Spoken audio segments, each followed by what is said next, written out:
Ok, meus irmãos, então vamos falar sobre os Mormons nessa manhã.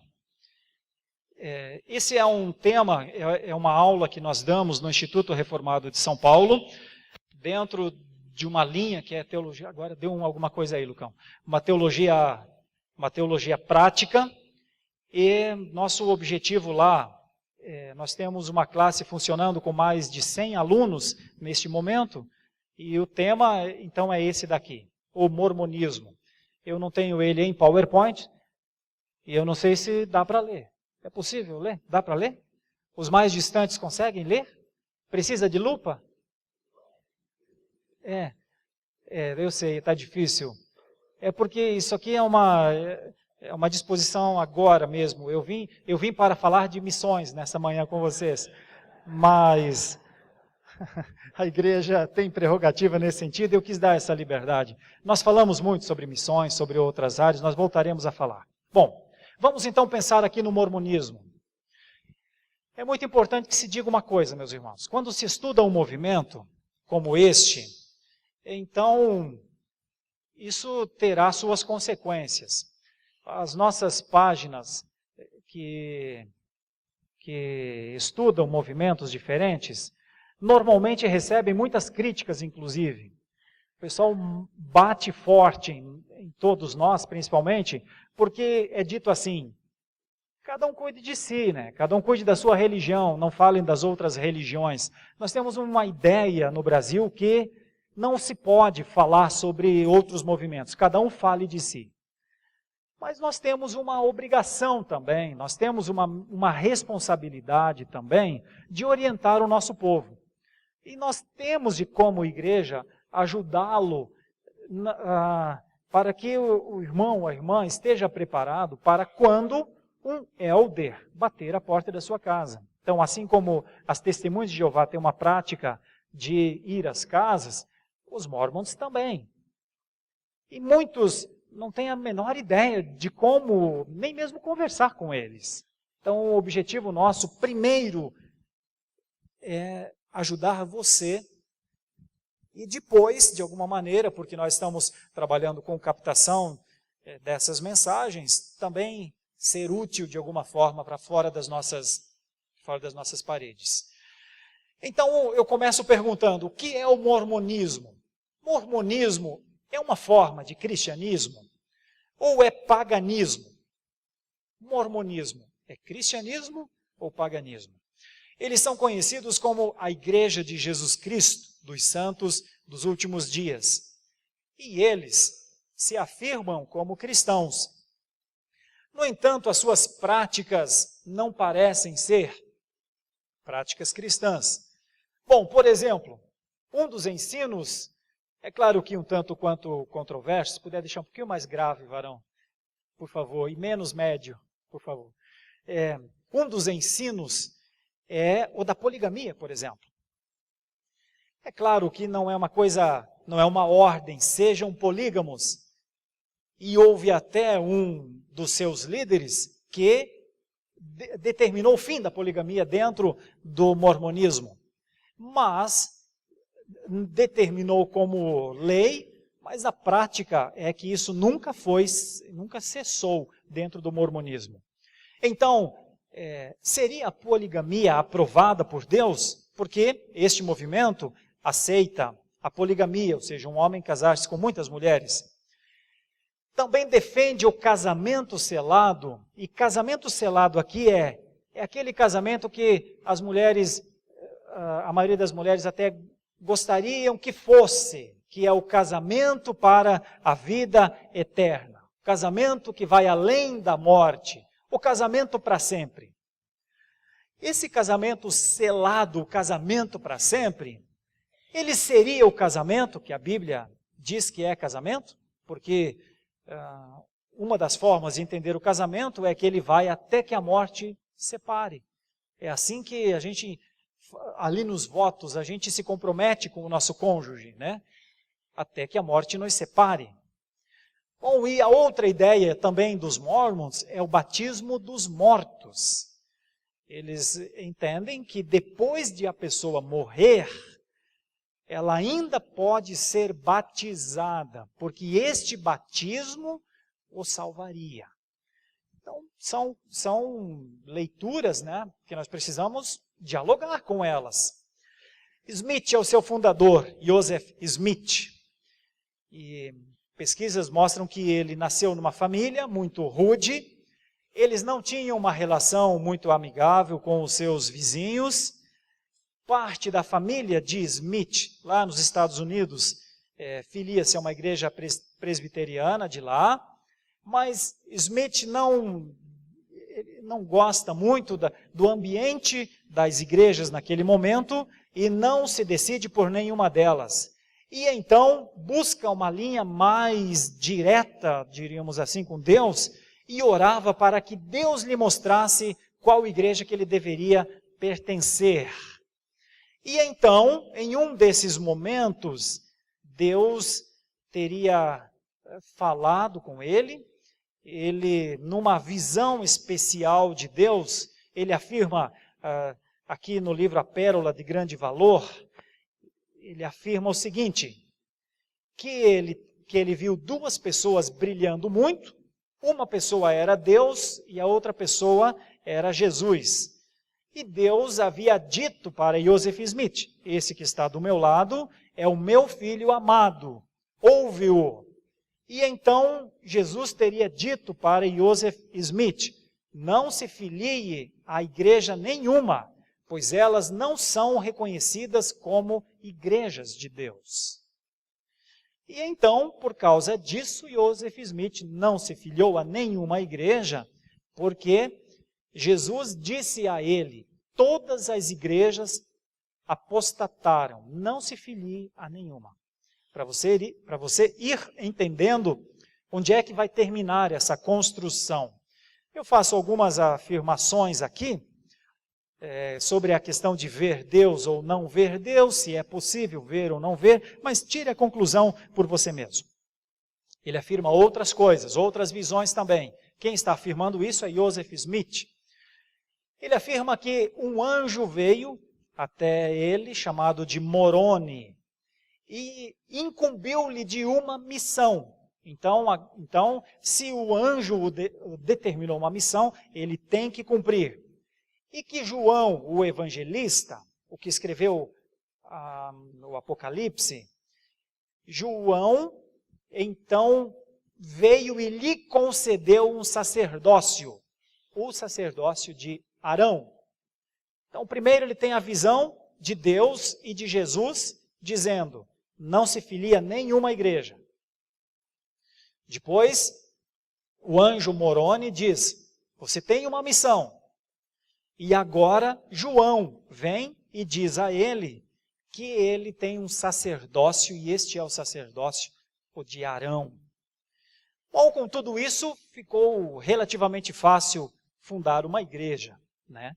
E esse foi o testemunho, ele e alguns amigos, então em 1830, criam a Igreja de Jesus Cristo dos Santos dos Últimos Dias.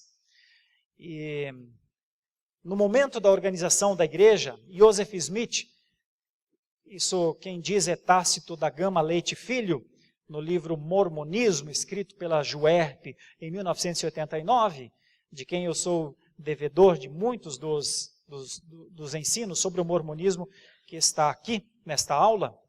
Então, Tácito diz, isso está relatado nos primeiros escritos, né, que Joseph Smith recebeu uma revelação sendo designado 3 coisas, vidente, profeta e apóstolo de Jesus Cristo. E então, a partir desse momento, ele passa a ser chamado de o profeta. Um pouco mais sobre Smith para os irmãos. Eu sei que está parecendo que eu estou aqui apenas tecendo críticas, mas é só uma continuidade, né? Smith tinha mais de 20 mulheres. Durante a sua vida foi preso algumas vezes, acusado de desordem, de heresia, de imoralidade. E por fim foi linchado na prisão em junho de 1844. Quem conduziu este movimento depois dele 3 homens pelo menos aqui. O Young, uma das viúvas de Smith, não o reconhece como um líder, como um crente, alguma coisa nesse sentido. E outro sucessor foi Woodruff, em 1890. Esse declara proibida a poligamia. Mas uma das piores coisas, obrigado meu irmão, uma das piores coisas é que foi descoberto em 1965, que aquele livro, A Pérola de Grande Valor, na verdade não era um livro original, mas um plágio. O que está no livro A Pérola de Grande Valor, na verdade é parte de um ritual fúnebre egípcio que acompanhava as múmias aos sarcófagos lá no tempo de Cristo. Então esse é um movimento que passa por muitas desmoralizações. Primeiro, o seu fundador e o seu conjunto de práticas e testemunho, e depois os seus ensinos, que parecem não condizer com as Escrituras, e por fim, aquilo que é considerado como praticamente um texto inspirado, que é o texto A Pérola de Grande Valor, é descoberto que o texto não é de Smith, mas vem dos tempos dos egípcios, né? Então começa assim, o mormonismo. Quais são os conceitos que os mormons têm? Eu separo aqui conceitos sobre Deus, letra A, conceitos sobre Jesus Cristo, letra B, conceitos sobre a salvação, letra C, e é isso. E a conclusão. Então vamos entender a forma dos mormons pensarem sobre Deus, sobre Jesus Cristo e sobre a salvação. Uma das coisas que os mormons têm que é muito semelhante, obrigado aqui meu irmão, muito semelhante aos testemunhos de Jeová, é a negação da Trindade. Eles negam que Jesus Cristo é Deus, que o Espírito Santo é Deus. Eles dizem, como o homem é, Deus foi, como Deus é, o homem poderá vir a ser. Então eles defendem que o próprio Deus está em aperfeiçoamento. Vocês perceberão isso dentro da aula. Eles defendem que Deus com o tempo vai se aperfeiçoando por Ele mesmo. Então eles negam o entendimento do Deus imutável, do Deus que sempre foi da forma como é, que Deus não ficará nunca nem melhor nem pior. Eles defendem uma espécie de humanização de Deus. Quase naquela ideia dos atenienses que limitavam Deus à sua forma de pensar. Isso está aqui no livro Regras de Fé, página 389, de James Talmage. Eu acho que é assim que se fala. Bom, então, de acordo com o mormonismo, Deus é semelhante ao homem. Com osso, com carne, o seu poder progride com o tempo. E eles dizem que hoje Deus está mais poderoso do que nunca, porque Deus usa o tempo para se aperfeiçoar. As defesas são sempre muito intensas nessa direção. O Pai tem corpo de carne e ossos tão palpáveis, ou o conceito é tão palpável quanto o do homem. O Filho também. Mas o Espírito Santo não tem corpo de carne e ossos. É apenas um personagem do Espírito. São doutrinas mormons. E eu vou dizendo que a Bíblia parece não nos ensinar isso. A Bíblia ensina a imutabilidade de Deus, a imortalidade de Deus, a unicidade de Deus, que Ele tem vida em si mesmo, que Deus é Espírito e não carne e ossos, e que é santo, santo, santo, separado da sua criação, no que diz respeito à essência, porque Ele é Espírito. Então, dá para entender como os mormons entendem Deus? Se alguém lhe perguntar, diga aí, como é que os mormons entendem Deus? Esse parágrafo mostra como é que os mormons entendem Deus. Numa como uma extensão do pensamento humano.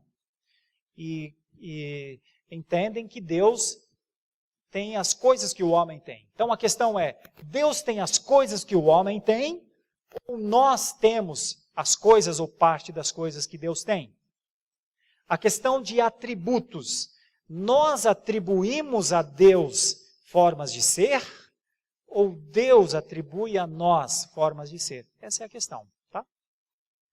Tranquilo até aqui? Você concordaria com essa definição? Deus é isso? Então pense sobre isso. A segunda ideia, sobre Jesus Cristo.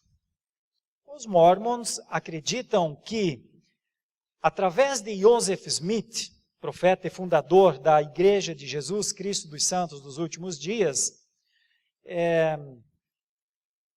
ele retornou, ou ele trouxe à Terra o perfeito conhecimento de Jesus Cristo. A ideia é que ele, por ser profeta, Joseph Smith, é que, como se fosse assim, todas as igrejas estão equivocadas. Mas com Smith veio a revelação sobre quem realmente Jesus Cristo é. E veja como isso tem uma implicação. Se foi Smith que trouxe a revelação sobre como Jesus Cristo verdadeiramente é, então tem que ser Mormon. Se ele é o profeta e ele trouxe a revelação sobre quem Jesus Cristo é, quem não é Mormon não tem o entendimento. Essa é a ideia. Então, veio à terra. O que antes estava escondido, Smith trouxe à terra. Essa que é a ideia aqui.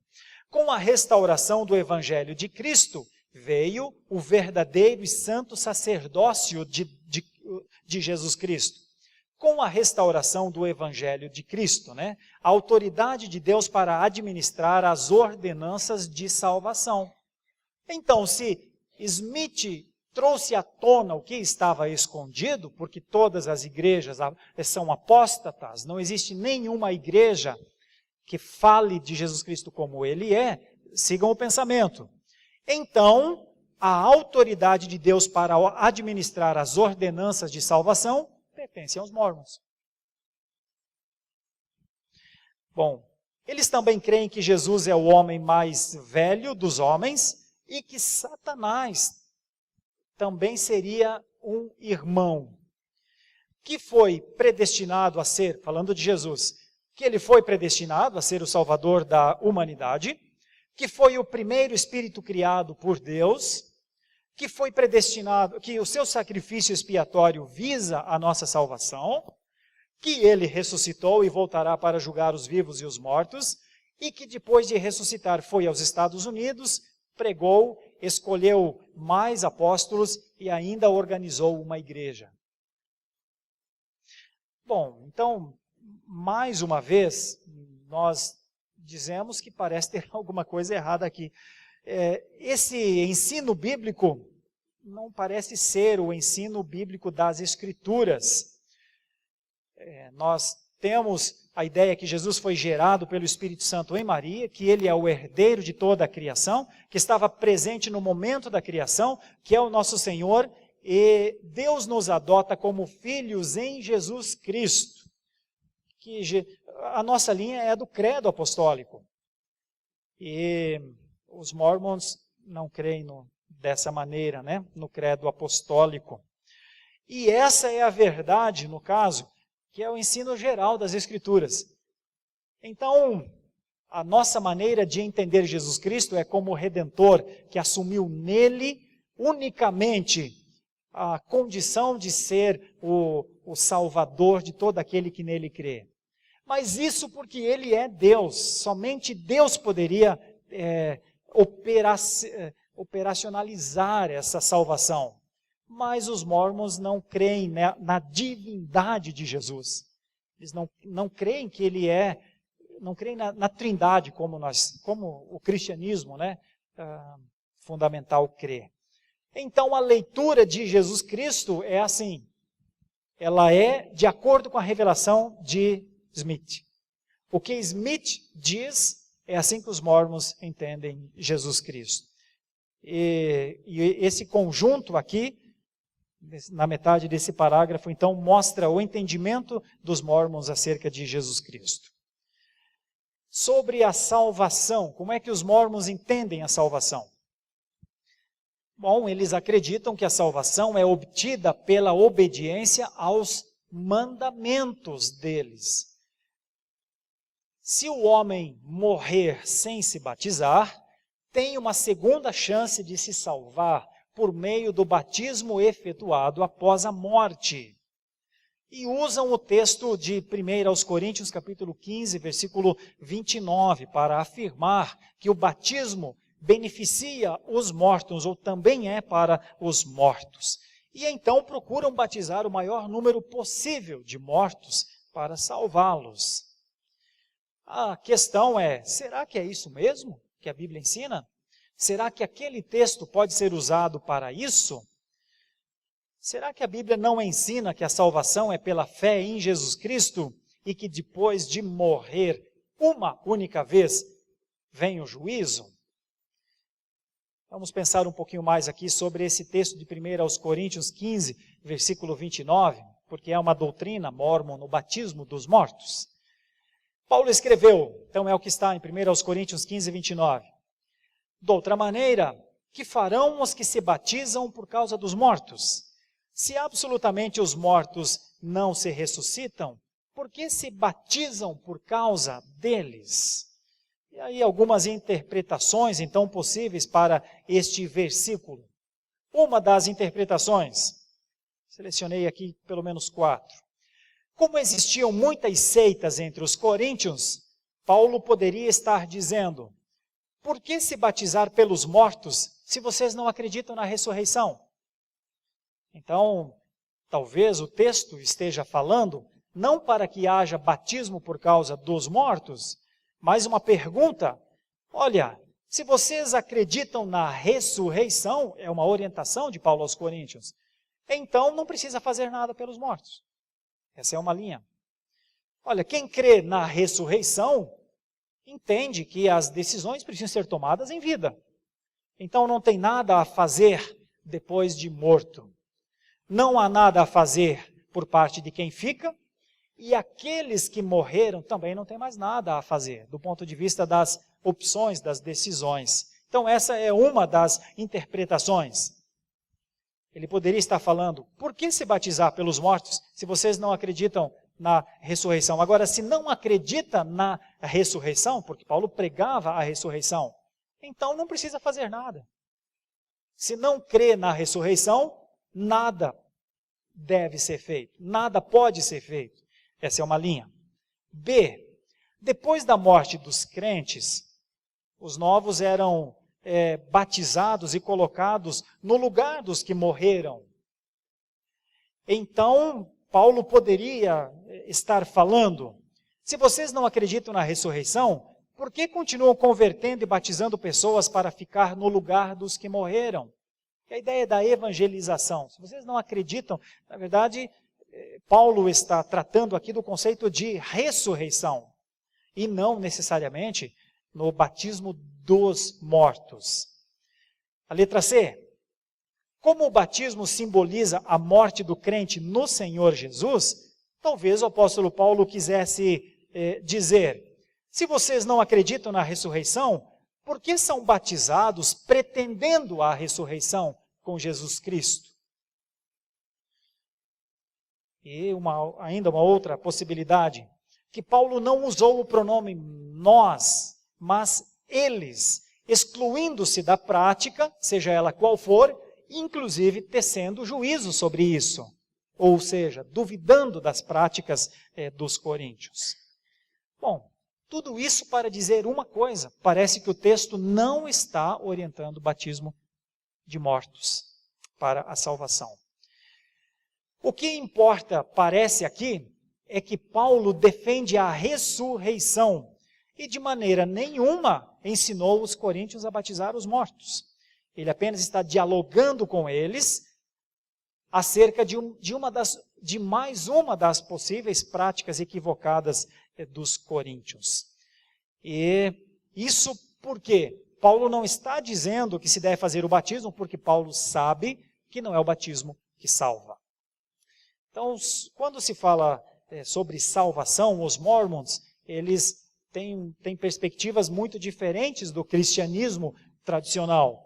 Se o cristianismo defende a salvação por Jesus Cristo, por graça, os reformados defendem somente pela graça, eles defendem pelas obras.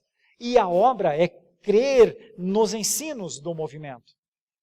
E os ensinos do movimento levam para Joseph Smith. Ou seja, a palavra final é de Joseph Smith sobre salvação.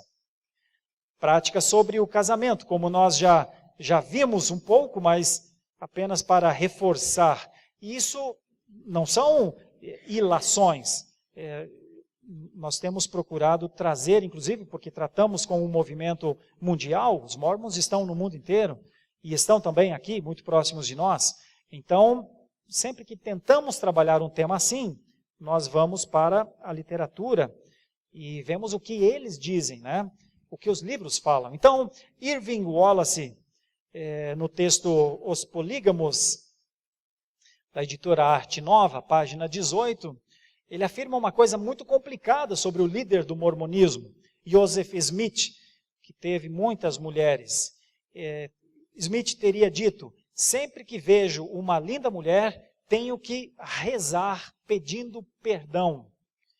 E depois, o Young, que o sucedeu, teve um harém com 27 esposas e seguiu os ensinos de Smith.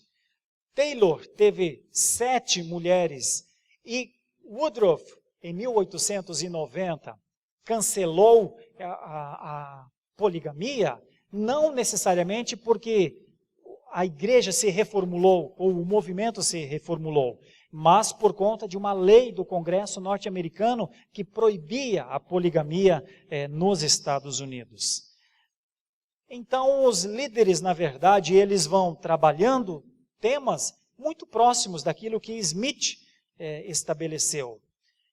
E sempre dando continuidade, apenas para explicar por que é que os Mormons acreditam que a poligamia é justa, né? Primeiro, se tiver o consentimento da primeira esposa, se tiver consentimento, não é poligamia. Se tiver consentimento, é acordo. Então, aquilo que os cristãos falam de poligamia, os Mormons dizem: se tiver acordo com a primeira esposa, por que não? Não há ódio, não há raiva, não há nada. Então, a questão é se a primeira esposa concordar. Agora, ainda assim, a esposa pode pensar: mas eu não queria que tivesse isso. Aí, vejamos aqui os fundamentos, por que é que a poligamia é defendida no mormonismo. Bom, primeiro que é por revelação, né? Smith recebeu a revelação, então já é uma questão difícil de contestar. Se o fundador recebeu essa iluminação, essa visão, então como é que algum membro do movimento Mormon vai dizer que não pode existir a poligamia? Se a primeira esposa consente em o marido ter outras esposas, então está tudo em paz também dentro de casa. E olha o que eles defendem, que o exemplo veio de Jesus, e que ele havia sido polígamo, que ele teria se casado com Maria Madalena, com Marta e com Maria. Então, quando Smith diz isso, ou as teorias afirmam isso, então tem todos os argumentos para ser, né? Então pode. Bom, o fundador entendia assim, mas a pergunta que fica é: o que leva as mulheres a aceitarem a poligamia? Vocês vão entender agora. Na doutrina dos Mormons, as mulheres casadas são senhoras na eternidade. E as que não se casarem serão servas ou escravas. Então, a pergunta é: quem é que quer ser escrava? Então, o que está o ponto a ser discutido aqui não é a salvação, porque todas as mulheres que estão dentro, que fazem parte dos Mormons, são salvas. A questão é como viver como salva. Se é viver como senhora ou viver como escrava. Então, salvos todos são. Mas depois da salvação, o que tem?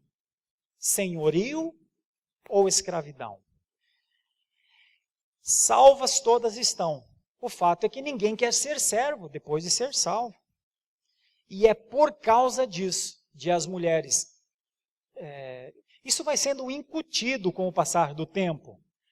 E todas querem ser senhoras na salvação. Então, desde a infância, as mulheres mormons são ensinadas assim, que quando se tornam adultas, elas podem praticar a poligamia, porque a poligamia é a chave de acesso a elas serem senhoras depois. Vê como é a construção de pensamento, né? E como isso se torna uma prática comum. Poligamia é o instrumento para a liberdade. Quem é que faz isso? O homem mormon, claro. O homem é o libertador.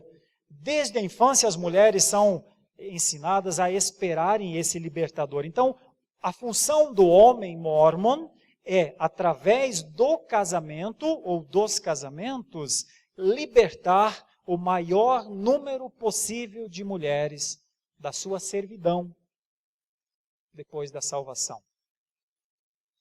Eu brinco lá na minha aula com os meus alunos, deve ter sido um homem que inventou essa lei, né?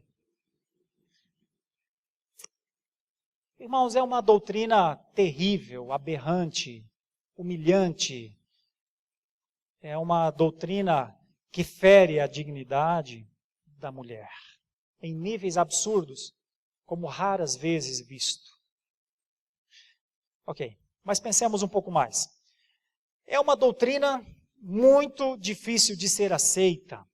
A Bíblia tem explicação objetiva sobre o procedimento do casamento. E a nossa perspectiva é sempre bíblica. Jesus considerou como adultério o simples olhar para uma mulher com má intenção no coração. E ele aprovou o casamento entre um homem e uma mulher. Ele não aprovou o casamento só entre duas pessoas. É entre um homem e uma mulher. E o cristão deve ter uma mulher. Então, a monogamia é o ensino das Escrituras. Por isso, nós somos, mas assim, nós estamos em posição diametralmente oposta ao pensamento mormon. Bom, tem muitas outras coisas. Uma síntese rápida de crença dos mormons, extraída de um outro livro, O Caos das Seitas, nas páginas 128 e 129, de Van Balen. Novamente, apenas para relembrar aqui, e nós começamos, logo depois disso eu abro para sugestões, perguntas. Os mormons, eles creem em algumas coisas, como que Joseph Smith, é profeta mesmo, como ele disse que era, que a revelação contínua está em andamento ainda por suas pregações, ele continua a revelar, que o livro de Mormon e o livro de Doutrina e Convênio são revelações inspiradas, mesmo que os críticos, esse pessoal que só quer atrapalhar os mormons, diz que é um plágio o livro, mas ainda assim eles defendem que não, que a pérola de grande valor é uma tradução inspirada, que ainda existem mais revelações, então que as pessoas precisam se tornar mormons, porque somente dentro do mormonismo essas revelações chegam, né, às pessoas. Que os sacerdócios de Melquisedeque e de Arão estão condensados em Joseph Smith, que eles precisam reunir. Eles têm a prática do dízimo como uma coisa muito austera. O movimento mormon é um dos movimentos mais abastados do mundo. Eles defendem a doutrina do Deus de carne e de ossos, que muitos deuses estão envolvidos nisso. que Cristo e o Espírito existem, mas Joseph Smith ressignificou o conceito tanto de Cristo quanto do Espírito. Bom, eles afirmam que existe o pecado e que o pecado é uma necessidade para o homem. Eles entendem que o inferno funciona como uma agência salvadora, ou seja, uma salvação por medo, já que tem o inferno. Esse é o argumento para querer essa salvação, e a salvação está dentro do movimento Mormon, que a salvação é pelas obras e não pela fé em Cristo, que o batismo por imersão é salvífico, eles creem na pré-existência de todos os homens, eles creem que todas as igrejas cristãs apostataram e por isso não têm legitimidade, que a doutrina Mormon é autoritativa, que necessita ser organizada. Eles creem no castigo temporário após a morte, e quem avalia isso é Deus de acordo com os pecados das pessoas. Eles creem numa forma de milenismo, pré-milenismo, e eles defendem que a Bíblia é deficiente e praticamente superada pelas revelações mormons. Somente o presidente do movimento Mormon é o porta-voz de Deus. Isso está no livro O Caos das Seitas.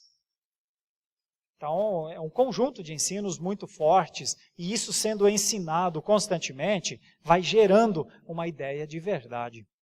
Concluindo, a prosperidade deles muito ampla, 9 milhões de adeptos no mundo. Esse texto ele tem algum tempo, então possivelmente hoje mais do que isso, porque eles trabalham muito no mundo inteiro. A maioria dos mormons está nos Estados Unidos.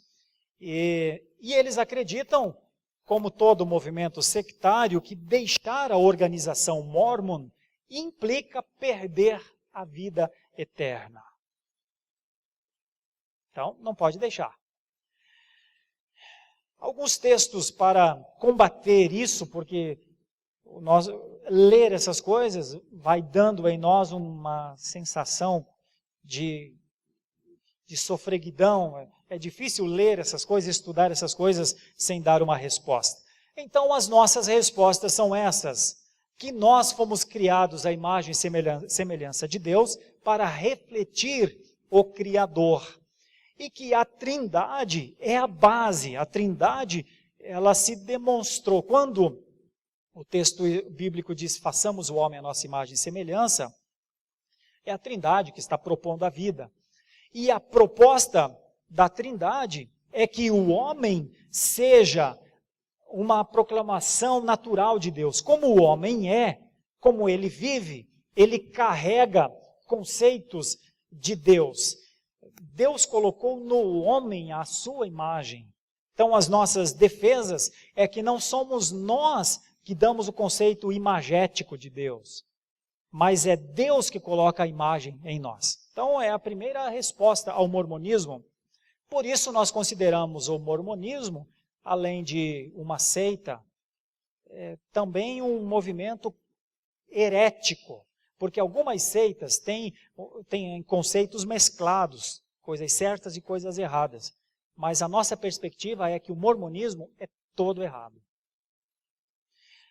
Uma outra linha, que Deus sabe tudo de antemão. Então Deus não tem carne, não tem ossos, porque é espírito e não está limitado aos conceitos de tempo, os conceitos de distância, os conceitos das leis físicas. Então, nós combatemos o mormonismo sempre, você pode notar, todos os nossos textos, toda a nossa maneira, sempre apontando Deus como soberano, Deus como livre, Deus como Senhor, e retirando de nós alguma condição de manipular a Deus. Parece que o mormonismo trabalha com isso. Enquanto Joseph Smith diz que Deus veio pessoalmente falar com ele e que trouxe Jesus com ele, e que então Jesus havia dito, não confie em nenhuma igreja, nós caminhamos numa linha que está escrito em João, que ninguém jamais viu a Deus. Então, só ele mesmo viu, Outra coisa é que aos cristãos cabe estarem preparados para responder, porque eles virão com essas doutrinas fenomenais, doutrinas que muitas vezes elas cabem bem no nosso pensamento. Se a pessoa chega e pergunta, como é que você crê em algo que você não vê? Como é que você... Não, você tem que crer em que você vê. Não é mais fácil a gente dizer, é verdade? Porque mais fácil é crer naquilo que a gente vê, tocar naquilo que está próximo das nossas mãos. Então a doutrina mórmon é uma doutrina para o fenômeno, para que se desconstrua dentro da gente o entendimento de Deus Espírito, o entendimento de um Deus tão grande. Ela tenta nos desconectar de Deus, aquele que não tem limites. Bom, nós entendemos que não é a obra que salva, mas é Jesus Cristo que salva. E que a salvação, ela é nos dada com uma carga tão grande de graça, que ao nos dar a salvação, Jesus Cristo nos dá a fé também. Então ele oferece a salvação e dá a fé para que nós creiamos. E que não pode ser a obra do homem, claro. E nós defendemos que a revelação de Deus, ela é progressiva para nós, do ponto de vista do entendimento. Nós vamos conhecendo mais a Deus. Deus vai nos aperfeiçoando. Mas nós achamos que é uma loucura imaginar que Deus está se aperfeiçoando. Então, nós, tudo bem, porque nos conhecemos. Mas Deus é revelação perfeita. Ele não está ficando melhor.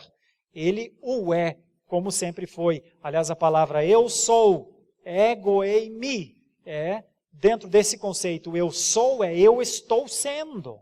Então, Deus não é um ponto, Deus é uma linha. Deus não é um ser limitado ao homem, Deus é uma existência.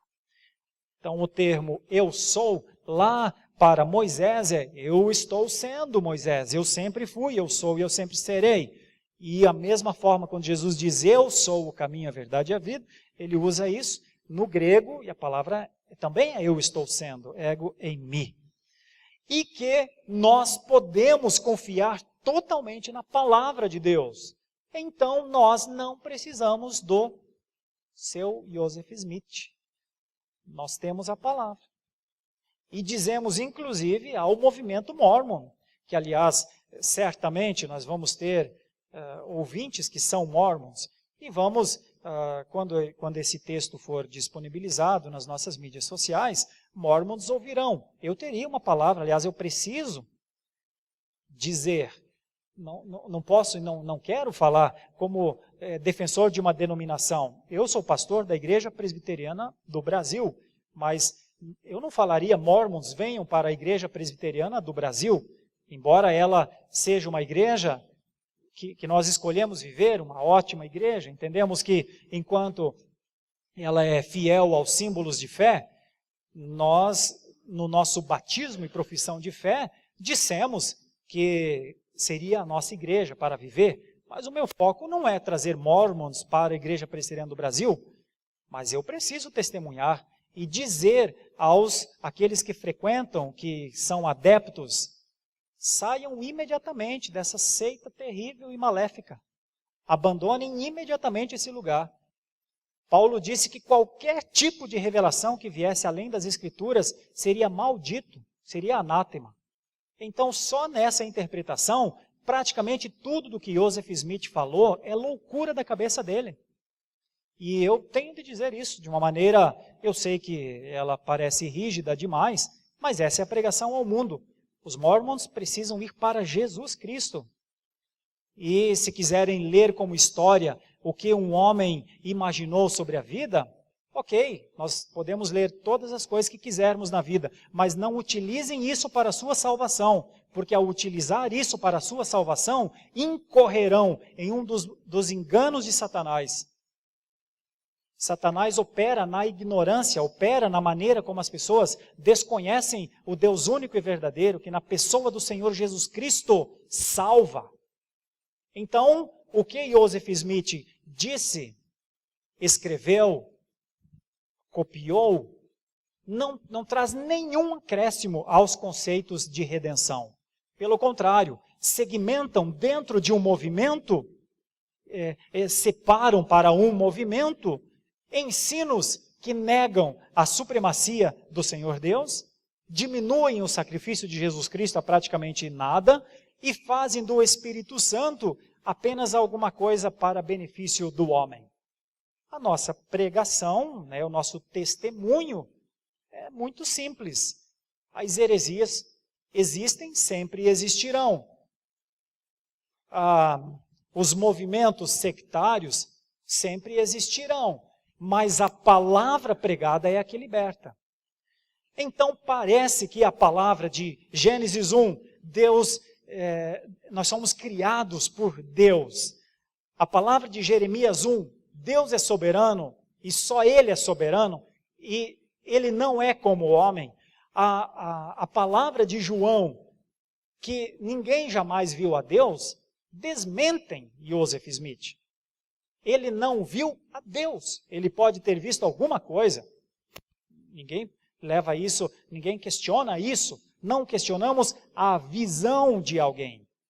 Questionamos o Deus que aparece. Ou a impossibilidade, a condição qualquer de o homem ver a Deus assim. Porque as Escrituras dizem isso. Então, se as Escrituras estão certas, Joseph Smith está errado. Se Joseph Smith está certo, então as Escrituras estão erradas. E aí a questão é com quem a gente fica. Uma última linha da nossa defesa é a do desenvolvimento de Deus. Essa parece ser uma das coisas mais terríveis que foi levantada em relação a Deus, né? Pressupondo que Deus tinha limitações em si e que agora Ele está no ápice do seu poder ou das suas condições. Bom, essa é a nossa proposta. Ao estudarmos o mormonismo, mostrar algumas das suas linhas e propor ao final uma resposta a isso, né? Nossa linha é que todos aqueles que andam em movimentos sectários, ao se depararem com a palavra de Deus, reconheçam em Deus o seu amor manifestado em Jesus Cristo. E não tem como viver dentro de um movimento sectário que nega Jesus Cristo, que nega o projeto da redenção, que nega a salvação pela fé, pela graça, né? Mas com o exercício da fé, mediante a fé. Não tem como viver dentro de um movimento que a sua ação não é clara em relação à existência da Trindade. Então, a nossa pregação vai nessa direção. Que os mormons pensem, os membros mormons, os líderes dificilmente mudarão, porque eles seguirão nesse caminho. Mas aqueles que estão dentro desse movimento e estão procurando verdade, você não vai encontrar a verdade aí. Só encontrará a verdade nas Escrituras. E contrariamente ao que Joseph Smith disse, em uma igreja. Não há salvação fora da igreja. Não de uma denominação, mas da igreja de Cristo. E este movimento não pode ser considerado igreja. É um movimento. É praticamente uma usurpação, a utilização do nome Igreja de Jesus Cristo dos Santos dos Últimos Dias. Bom, com isso eu termino essa aula e abro para os nossos irmãos. Alguém gostaria de opinar? Tenha liberdade, só que eu vou precisar de microfones, por gentileza. Caio tem uma pergunta. Vamos olhar aqui a nossa hora, são 11h25. Vamos aqui talvez entre 5 e 10 minutos para pensarmos aqui. Por favor, Caio. Bom dia. Bom dia. Pastor, uma dúvida. Quando eu já fui abordado por elders em casa uma vez, né? E dos pontos que eles levantam, eu sei que o senhor não chegou a mencionar isso, mas eu acho que seria importante esclarecer. É que a gente, por exemplo, como cristãos reformados, de uma linha mais clássica do cristianismo, a gente sabe que as Escrituras são o nosso fundamento. A gente se baseia nelas. Mas os elders, esses missionários dos Mormons, eles dizem acreditar na Bíblia, só que eles falam assim, a gente acredita nesse livro, mas também tem esse que tem o mesmo peso, só que no caso maior, né? Mas eles tentam manipular a linguagem para dizer que tem o mesmo peso da Bíblia, dizendo que falta coisas na Bíblia que tem nesse livro. Qual que é o tipo de resposta que o senhor daria para uma afirmação como essa? Bom, isso também acontece com as Testemunhas de Jeová. Elas também têm um livro chamado de Nova Tradução para o Novo Mundo, me parece, ou Nova Tradução das Escrituras Sagradas. Para o Novo Mundo, né? Bom, a resposta que eu orientaria os irmãos a darem, quando alguém chega e diz, olha, a Bíblia, sim, ela tem a sua importância, mas Joseph Smith, ou no caso lá, Russell, né? Os Testemunhos de Jeová, Charles Russell, mas aqui nós temos uma coisa mais moderna, uma coisa mais atual, ou uma coisa que não está tão claro nas Escrituras, então esse é o argumento deles, né? Bom, o nosso argumento deve ser em relação primeiro ao que cremos das Escrituras. Irmãos, as Escrituras, isso está sobejamente nos nossos símbolos de fé. As Escrituras foram formuladas, estou te ajudando aqui na resposta, as Escrituras foram formuladas basicamente em 3 grandes períodos. O período da teofania de Deus, que era quando Deus vinha e falava com os nossos pais antigos, no caso Moisés e outros, né, de Adão para frente, mas até Moisés nós temos o chamado período da teofania. Então, enquanto isso, ali no período da teofania, uma parte das Escrituras foram elaboradas. Depois, Deus deixou de trabalhar como uma forma única a teofania e passou a trabalhar mais com profecias. E aí nós temos a segunda parte das Escrituras sendo elaborada. O período das profecias é longo e nós temos todos os profetas nas Escrituras. E depois dos profetas e das profecias, nós temos o terceiro período histórico, que é o período apostólico, que é quando a terceira parte das Escrituras são feitas. Então, nesses 3 grandes períodos, nós temos a revelação de Deus. Primeiro, de maneira teofânica, depois de maneira profética, e nos últimos dias, pela palavra do Filho. O nosso argumento aos Mormons é, depois que isso se estabeleceu, nós temos aqui toda a voz de Deus. Nós temos tudo o que precisamos saber sobre salvação. Não pode faltar e não pode sobrar nada disso aqui. E que isso aqui foi elaborado não por um homem, mas por muitos homens, ao longo de 1.600 anos, aproximadamente 40. E que há uma unidade de pensamento aqui nas Escrituras que nos fala tudo o que precisamos saber. Então, vamos dizer, lá no jogo de xadrez, é quando a agressão vem forte para cima de você e você devolve com uma jogada que o deixa mais preocupado ainda. Eu diria, como é que a gente coloca o Mormon em xeque? É assim, Mormon, em que você crê? Em alguma coisa que foi elaborada por 1.600 anos, mais de 40 pessoas, sentido único. Você prefere crer no que um homem disse e negar um princípio histórico, um princípio coeso, um princípio elaborado, inclusive entendido por concílios inteiros, que é o perfeito, é tudo que nós precisamos saber? Haja vista os movimentos como de Westminster, em 1600, nós temos símbolos de fé, confissões de fé, nós temos credos, nunca elaborado por uma pessoa, sempre elaborado e lapidado por inúmeras, até denominações. Qual é a verdade que você crê?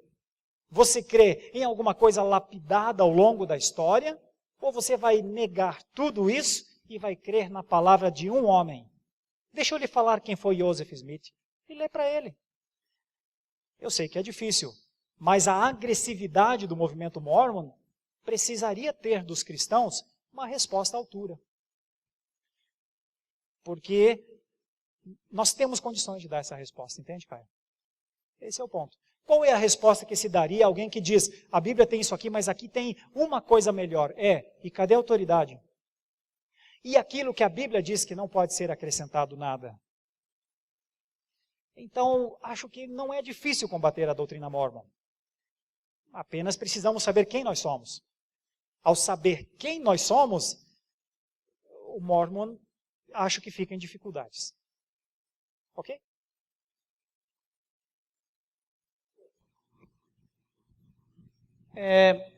Gostaria de saber como que deve ser o procedimento cristão relacionado ao receber essas pessoas que, inclusive dentro de casa, como o Caio disse, nós já temos algumas experiências nesse sentido também, como deve ser recebido essas pessoas por nós cristãos. Ótimo. Tendo como texto básico exatamente 1 Pedro, né, 13-22, e também João, 2 João, que eu estava vendo aqui, capítulo 2 João, de 2-13 também. Bom, a Bíblia nos ensina a sermos hospitaleiros. Então, receber nas nossas casas pessoas que queiram chegar é sempre uma característica do cristão. No que diz respeito ao mormonismo, toda vez que o mórmon visitar a nossa casa, ele não nos visitará para exercitarmos hospitalidade. Ele nos visitará para convencer-nos de que estamos em um caminho de engano e que Joseph Smith trouxe a revelação. Então, a primeira característica que eu pontuaria seria, quando alguém bater a sua casa, é importante que você saiba disso, que alguém vai demandar alguma coisa de você. Não pense que ele chegou ali para tomar um cafezinho com você. Ele está em missão, porque ele julga que está ganhando a sua salvação com isso. Então você é parte da salvação dele. Se ele convence, se ele, ao pregar isso para você, ele vai colocar no relatório lá, o Ronaldo no apartamento X disse que quer se tornar um mórmon, hipoteticamente. Esse é o ponto. Primeira coisa é saber o que está vindo. Se tiver condição de dialogar, dialoga. Eu acho que nós temos essa condição. Devemos ter essa condição. Temos de estar preparados para isso, porque isso, você não procurará um mórmon, ele procurará você. Então, esse é o segundo ponto. Se não tiver condição, se não tiver preparado para responder, pensando em nós aqui, né? Somos membros dessa igreja, né? Se não estiver preparado para responder, nós talvez possamos lhe dar esse texto. Leia o texto. Não se aventure a respostas sem tê-las. Então esse é um movimento muito sério. A nossa maneira, o nosso posicionamento não pode ser assim. Não acredito, vocês são loucos ou coisa assim. Porque eles não se consideram loucos. Eles, ao contrário, se consideram alguém muito instruídos. E isso, tanto, eu estou linkando os dois movimentos, tanto os mormons quanto as testemunhas de Jeová. Você não pode entrar em discussões sem ter certeza da sua fé, porque eles vêm com linhas muito fortes e insistem, e muitos acabam sendo convencidos. Então, primeira coisa, saber que ele não vem para sua casa porque quer o seu bem, primeiramente. Depois, se tiver condição de dialogar, tende a dialogar com o entendimento. E se não tiver condição, se perceber que não tem, agradece e nem entra no assunto. Você já sabe o que vem por aí. E aí, depois de agradecer e falar muito obrigado, tchau, você liga aqui para a secretaria, pega o texto, se prepara, porque eles vão bater uma segunda vez. Normalmente, onde eles batem a primeira, eles batem a segunda vez. Ok? Cabe mais uma pergunta, meus irmãos. Acho que tocou a nossa sirene. Fábio, perdão. Mais duas. Aqui e ali, por gentileza. Pastor, a Bíblia ela foi fechada, consumada, poucos séculos depois da vinda de Jesus. E como você falou, ela é resultado de 1.600 anos, uma unidade de pensamento entre vários homens. Mas além dos Mormons e dos Testemunhas de Jeová que você comentou, tem outras religiões que elas misturam a verdade de Deus com coisas de uma pessoa só. Tem o Adventista do Sétimo Dia com a que eles chamam de Senhora Ellen White, o próprio islamismo com Maomé. O meu ponto é, não deveria existir uma CPI, algum órgão que protegesse essa Bíblia que foi fechada poucos séculos depois e que contém toda a verdade, nada mais, nada menos, de tudo que aparece desde então, porque uma coisa é você ter diferenças de interpretação de uma Bíblia que foi consumada. A outra coisa é você criar coisas aberrantes como essa. Existe algo, já existe ou existe algum pensamento de criar algo para parar de confundir a verdade de Deus com coisas novas totalmente para conturbar a verdade de Deus? Um dos princípios que nós temos na teologia reformada para entender o que é uma igreja é que ela tem de ser conciliar. Um concílio precisa ser o responsável para servir aquela igreja melhor. Então, uma das formas é entender que todos os movimentos que nascem a partir de um homem vão terminar mal. Todas. Então você tem essas que você citou, mormonismo, Testemunhos de Jeová, adventismo e algumas outras denominações são fundadas a partir da ideia de uma pessoa só. E isso não consiste ou não dá base o suficiente para serem consideradas igrejas.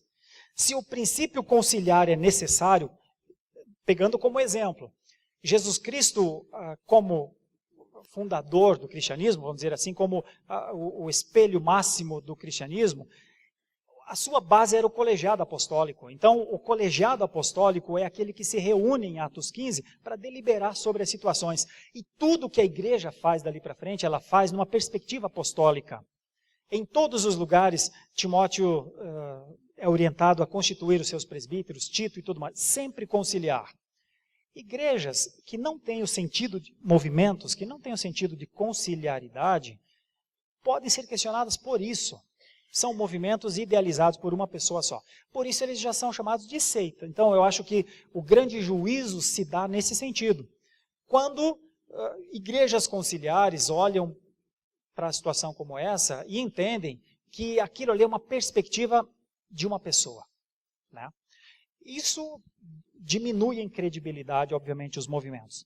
Quanto a isso, quanto a outras formas de juízo, eu acho que a humanidade talvez vá se desenvolvendo para que chegue a um momento que consiga esclarecer um pouco mais. Porque hoje confunde muito, né? Dá a impressão que são igrejas esses movimentos.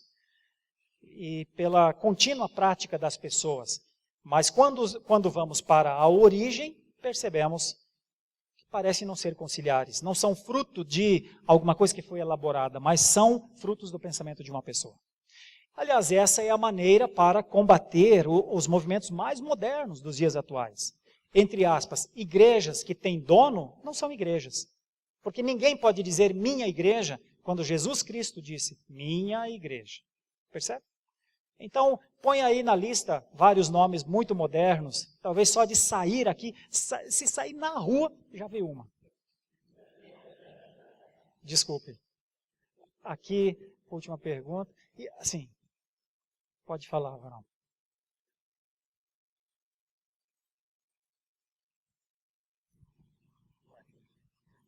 Tá ouvindo aí agora? Tudo certo? A pergunta não partiu de mim, mas um amigo está com uma dúvida também, se eles costumam estudar outras religiões, como por exemplo nós estamos estudando a deles agora, ou se eles vivem só ali no Joseph Smith e acabou. Sim, eles estudam outras religiões. Eles precisam estudar outras religiões. Eles têm universidades mormons, eles têm pesquisas, eles são um movimento muito bem sucedido. Mais de 10 milhões, né? Então sim, eles nos estudam e batem bastante em nós. A pessoa que mais bateu em nós foi Joseph Smith quando disse que a gente é tudo apóstata, né? Sim, então a resposta é estudam o máximo que eles puderem para fortalecer o seu conceito. Irmãos, eu vou precisar deixar mais duas perguntas, então. O irmão, o João também? Pastor, Eu tenho uma coisa que eu, assim, durante alguns anos eu tenho percebido dos Mormons é que eles, a maioria são, diferente dos Testemunhas de Jeová, eles são homens. A minha percepção é que a maioria deles são solteiros fazendo a tal missão, Sim, missão. né? Missão entre aspas, né? Sim. E que através dessa missão, pegando aquele contexto que o senhor falou sobre que eles são os libertadores das mulheres, eles fazem essa tal missão, que após essa tal missão eles casam, né? Uma Sim. coisa assim. E outra coisa é o conceito de igreja que eles têm, que igreja não é reunião de pessoas pregando um evangelho. A igreja é uma arquitetura grande, tanto que a maioria das igrejas deles, templos, são tudo bonito, independente de qual lugar seja. Sim, é isso mesmo. Eles são um movimento muito organizado. E você citou uma parte muito importante. É claro que eles vão dizer que não, mas a resposta é sim. Eles fazem evangelismo também visando isso. Casarem-se com as pessoas, né? As quais são, entre aspas, evangelizadas. Sim. É mais uma coisa para ficar atento. Aqui, João Felipe, última consideração, e nós encerramos por hoje. Pastor, Sim. Depois de ouvir toda essa aula e todas as perguntas que foram feitas, junto com as respostas, para mim fica muito claro como é importante nós estudarmos as Escrituras, né, profundamente. Não temos um conhecimento superficial acerca das doutrinas, né? Isso mesmo. A ortodoxia em si. Mas a minha pergunta é, de onde surge a expressão Mormon? De onde que sai Mormon, né? Porque o próprio fundador não tem esse nome. Alguém sabe?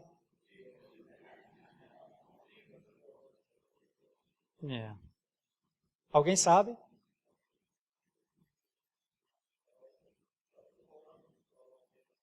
Fala mais alto aí, né?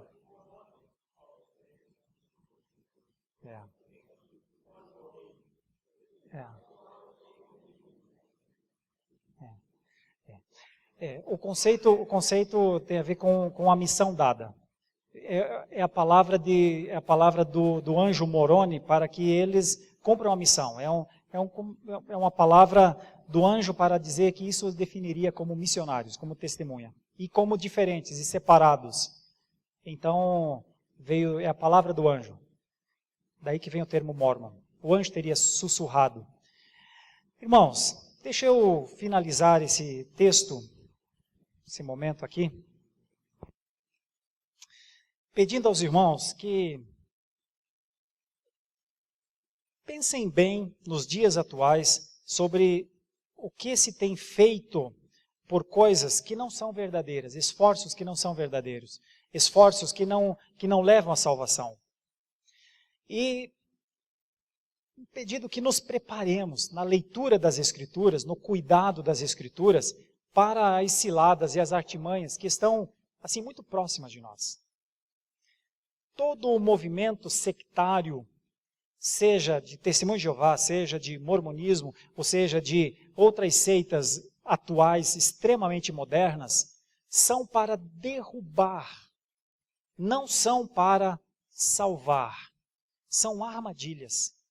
E o povo só consegue sobreviver às armadilhas com as Escrituras na mão. Não é nem com sinceridade ou com oração. Embora a oração seja uma ordem, uma forma de viver. Mas é a leitura. Nós precisamos primeiro da leitura para depois orarmos a Deus. Às vezes, na sinceridade, achamos que ao falarmos com Deus simplesmente é o suficiente. As Escrituras são a nossa regra para viver. Então eu finalizo dizendo, eu e você não precisamos de novas revelações, eu e você precisamos só das Escrituras. Mas elas precisam ser lidas, as Escrituras existem para funcionarem como um alimento diário para nós. Vamos orar a Deus, fechemos nossos olhos e demos graças juntos. Nosso Deus, com muito respeito àqueles que fazem parte deste movimento, nós quisemos nessa manhã falar da tua glória e falar das verdades que o Senhor promulgou nas Santas Escrituras. Tememos, Senhor, as nossas dificuldades no entendimento dessas verdades, mas cremos no Senhor de tal maneira que achamos que até quando nós não temos uma condição de entender isso profundamente, com o teu Santo Espírito, o Senhor opera em nós, dando-nos a condição de compreender. Porque assim é o Senhor, assim és tu como revelado nas Escrituras, assim é teu Filho, nosso Salvador, assim é a ação do Espírito que sempre apontaria para Jesus, nos convencendo do pecado e do juízo. Nós te agradecemos pelas Escrituras como elas são, mas também intercedemos por aqueles que têm em suas mãos Escrituras que não são como elas são. E rogamos que a tua graça os assista. Perdoa-nos, Senhor, se de alguma maneira essas palavras sejam duras, porque nossa intenção não é machucar. Nossa intenção é, ao contrário, estender a mão e levar o evangelho puro e simples do Senhor Jesus Cristo. Que o teu Santo Espírito possa operar naqueles ânimos até litigiosos que talvez entendam que nós nem deveríamos falar sobre estas coisas. Que o Senhor tenha misericórdia, não deixe o inimigo das nossas almas fazer de situações como essa, situações de contenda, mas que o teu Santo Espírito vá ao encontro dos teus escolhidos. Como um dia o Senhor nos libertou do império das trevas e nos transformou para o reino do Filho do seu amor, nós oramos também para que o Senhor Deus vá a estes movimentos tão sectários e alcance os seus lá. Senhor, por isso nós oramos, para que a tua glória seja vista e o Senhor seja temido entre as nações. Oramos assim, com perdão dos nossos pecados, em nome de Jesus. Amém.